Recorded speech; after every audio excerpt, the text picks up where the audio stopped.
Okay, looks like I planted about 8 slips in here. I can count about 8. I do see one sweet potato popping out of the pot here.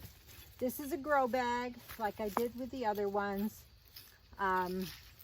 Still kind of unsure of what I should do, whether I should continue doing grow bags. Well, there they are. The last batch were kind of long and skinny also. The ones that I usually purchase in the store are a little bit more bulbous. Well, not much on that one. I may end up just dumping out the bag. It might be just an easier process. The soil is very loose, but I don't want to break any. Here's another one. Pretty good. Well, this seems to have, if I could get the whole, there we go. Lovely. Now these are the purple ones. I don't know if they're different than our traditional sweet potatoes. They grow the same in the cluster underneath the root. Oh, well, I heard a lot of them breaking underneath. Like here's one, decent size. The whole cluster underneath this, where I had planted this one slip. So I think to make it easier on the whole process, I am going to just dump out the whole bag. So I'll be back when I do that, and you can see what the haul will be. Stay with me. Here's the crop from that 130-gallon grow bag.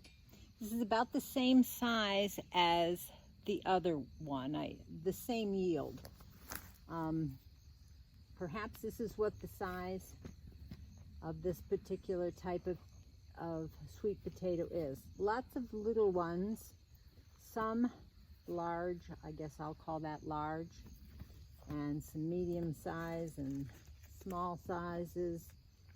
But the jury's still out on whether I use these bags next year as grow bags for potatoes, sweet and regular whites and reds, or if I just decide to plant them more traditionally.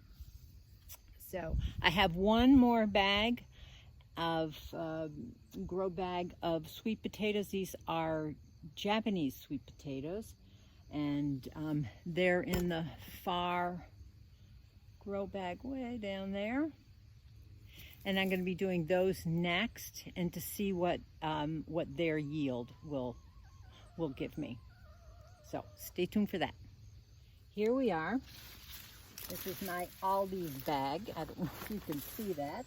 It's not your traditional grow bag that you buy at the nursery. But I had this bag, and I thought, well, why not? It's porous enough, and it's sturdy enough that I'd give it a try. So, got to cut down all this mass of foliage. It looks spectacular. I hope it's making whatever is in that bag grow nice and big. So stick with me after I cut off all the foliage, and we will see what's up. You can see there's still a lot of growth going on up here. So hopefully all these leaves are contributing to what's down below the ground. Okay, be right back. Well, you can see I cut off all the top. I've got a few even pushing up and showing right through the surface. If I had a pair of hedge clippers, I probably could have used that to cut down all this foliage. As you can see over here, the bag has ripped, so i.e. if you're using an Aldi's bag, it's only going to last one season. You see right down here, I have a few that are popping right out. This I'm going to just dump out. It seems to be pretty solid. Let's see what I can do here. If it doesn't rip on me. Yep, it's ripping on me.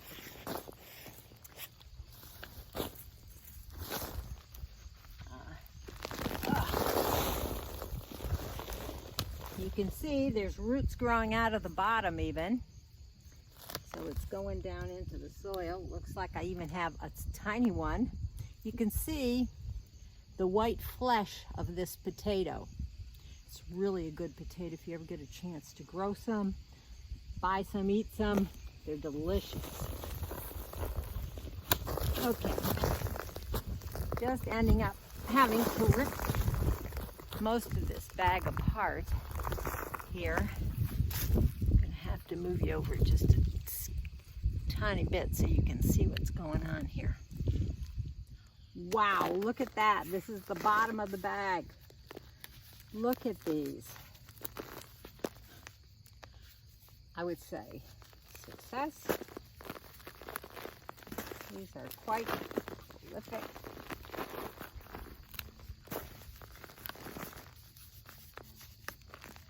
Now that's a potato. Very good. Looking very good. This is just a mass of potatoes. They certainly did fill up this grow bag. Now this one wasn't as big as the other ones. This, my guess, is probably half the size of the other ones. The other ones are 30. This is probably like 15. Woo! Look at that guy. Quite a lot of, look at the root system on that boy. So,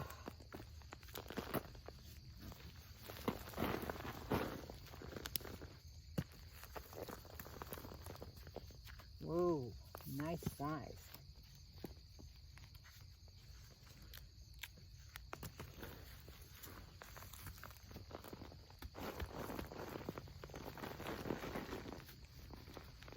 Loosen up that soil. Here's a nice, excellent example. Smaller ones, little ones.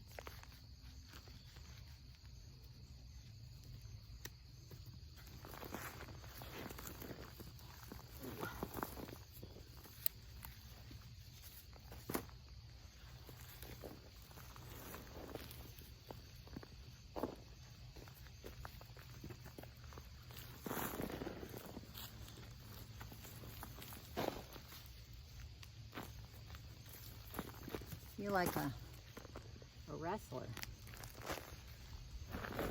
trying to wrestle this dirt mound, give up its potatoes.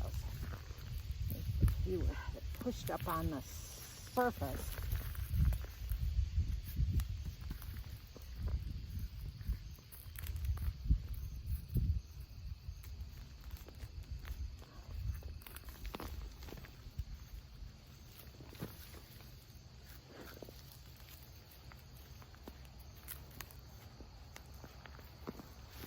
This could have been the initial potato.